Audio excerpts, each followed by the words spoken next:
Hai guys, selamat kembali ke Kupi-Kupi Go. PRU 15 telah pun berakhir dan hari ini kita kembali dengan perkongsian kita seperti biasa. Dan hari ini saya ingin kongsikan sebuah perkongsian jenayah yang misteri. Ini bukannya jenayah yang biasa seperti juga kerajaan kita sekarang. Jenayah ini tergantung, tidak sehingga ia diselesaikan puluhan tahun kemudian. Dari sebuah kes jenayah 50 tahun lalu yang diselesaikan di Facebook sehinggalah sebuah kes kehilangan yang diselesaikan di Google Map. Ini adalah 5 kes jenayah yang diselesaikan oleh warganet.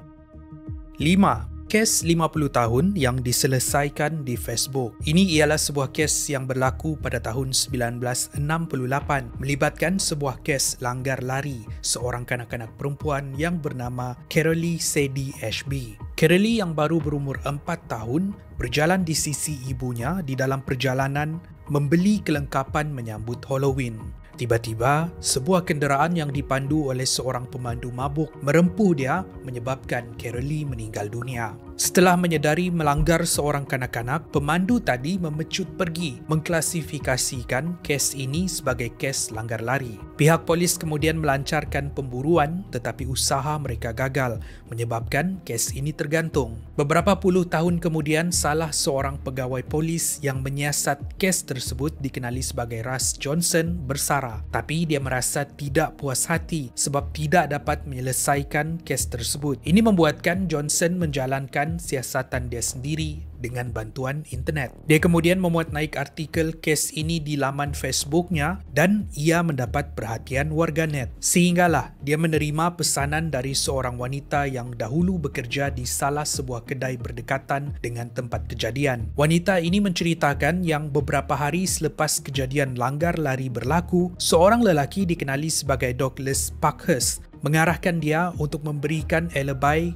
kalau ditanya pihak polis dengan mengatakan Douglas tidak berada di kawasan kemalangan. Permintaan Douglas ini menimbulkan syakwa sangka, tetapi pada waktu itu wanita ini tidak tahu kenapa Douglas membuat permintaan pelik ini. Bila Russ Johnson mendapat maklumat ini, mereka segera menyiasat Douglas dan disebabkan rasa bersalah menyimpan rahsia ini untuk bertahun-tahun lamanya, akhirnya Douglas mengaku sebagai pemandu mabuk yang melanggar Carolee Sadie sehingga dia terbunuh pada tahun 1968 dahulu. Walaupun begitu, Douglas tidak boleh dijatuhkan hukuman disebabkan kes ini sudah pun tamat tempo dan telah pun ditutup. Tapi dengan pendedahan ini, ia memberikan jawapan kepada keluarga Carolee tentang kejadian yang meragut nyawanya 54 tahun dahulu. 4. Kehilangan yang diselesaikan oleh Google Maps.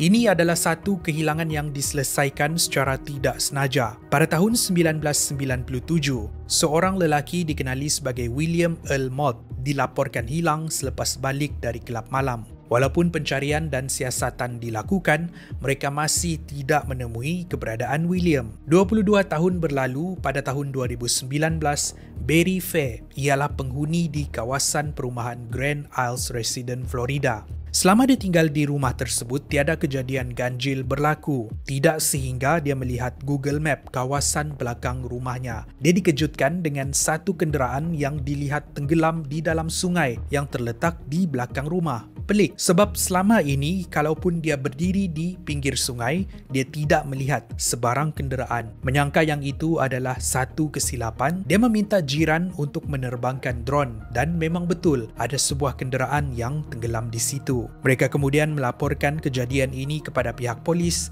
siasatan dilakukan dan ujian DNA mendapati ini adalah William Earl Mott, lelaki yang hilang 22 tahun yang lalu. Secara langsung menjawab misteri kehilangan William. 3. Kes kemalangan misteri Grateful Door. Kisah ini berlaku pada tahun 1995. Seorang lelaki terlibat di dalam sebuah kemalangan jalan raya yang teruk. Kecederaannya sangat parah sehingga mayat lelaki ini tidak dapat dikenal pasti dan ia hanya digelar sebagai Grateful Door sebab di dalam poket bajunya ada 2 tiket konsert sebuah kumpulan rock yang dikenali sebagai Grateful Dead. Seorang pengguna Facebook dan juga web sleuth bernama Lisha Johanek membuka satu laman Facebook bernama Grateful Door untuk membincangkan kes-kes tentang lelaki misteri ini. Pada mereka yang tidak tahu, web sleuth ialah terma untuk komuniti warganet yang terdiri daripada orang biasa yang giat menyiasat kes-kes jenayah yang belum diselesaikan. Lisha kemudian memuat naik maklumat tentang kes ini selain meminta bantuan warganet yang lain untuk membantu dia mencari identiti sebenar Grateful Doe. Perbincangan tentang kes misteri ini menarik perhatian orang ramai dan dari hari ke hari semakin ramai warganet yang membantu. Berdasarkan maklumat-maklumat yang dikongsikan, salah seorang dari mereka membuat lakaran wajah untuk memberikan gambaran bagaimana rupa lelaki misteri yang mereka cari ini. Gambar ini menjadi sangat tular sehingga ia mendapat perhatian seorang wanita yang dikenali sebagai Margareta Evans. Dia meninggalkan komen mengatakan itu ialah anaknya yang bernama Jason Callahan yang hilang sejak 20 tahun yang lalu. Pihak polis kemudian membuka semula siasatan dan mereka membandingkan DNA Jason Callahan dengan DNA lelaki misteri yang mereka cari selama ini. Dan memang betul, Grateful Doe adalah Jason Callahan. Menurut ibu Jason, Margareta Evans, mereka sekeluarga menyangka yang Jason telah melarikan diri. Rupa-rupanya, dia terlibat di dalam kemalangan yang meragut nyawanya. 2. Tulang temulang misteri di hutan. Pada tahun 1975, 3 budak lelaki menemui tulang temulang manusia di hutan Strongville, Ohio.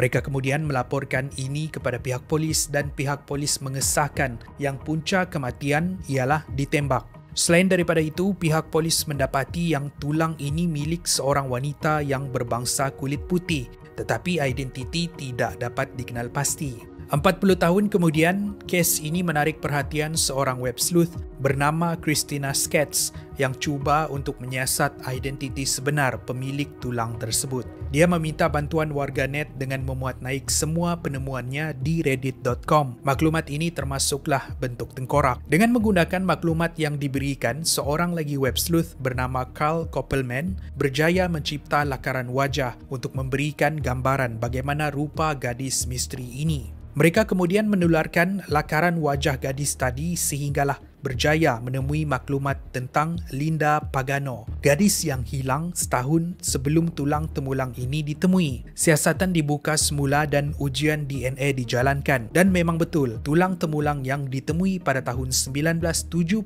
itu ialah Linda Pagano. Sebuah lagi kes yang diselesaikan di internet oleh warganet. 1. Kes kepala di dalam baldi. Pada tahun 2001, pekerja pembinaan di Sungai Mississippi dikejutkan dengan penemuan kepala seorang lelaki di dalam baldi. Bila siasatan dijalankan, pihak polis tidak dapat mengenal pasti identiti lelaki tersebut, membuatkan siasatan mereka menemui jalan buntu. Pada tahun 2005, Alan Leach, seorang web sleuth yang tertarik dengan kes ini, kemudian mencari senarai orang yang hilang di sekitar Mississippi dan membandingkan struktur muka dengan kepala yang ditemui. Sehinggalah dia dapat mengenal pasti identiti kepala itu sebagai Greme. Greme adalah seorang lelaki yang berusia 56 tahun. Dia adalah pengumpul barang antik dan juga pelukis tatu. Pada tahun 2000, dia berpindah ke sebuah apartmen yang dikongsi bersama seorang lelaki bernama Douglas De Bruin dan teman wanitanya bernama Julie Miller.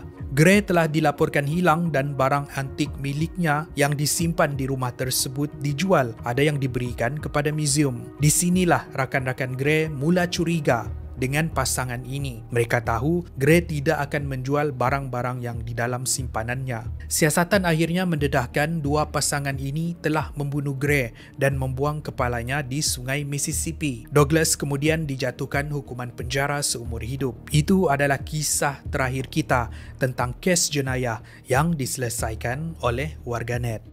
Terima kasih kerana menonton. Itu adalah perkongsian kita pada hari ini. Kalau anda rasa perkongsian ini menarik, pastikan anda kongsi dan like. Jangan lupa subscribe, like kami di social media. Akan lebih banyak lagi perkongsian pada masa hadapan.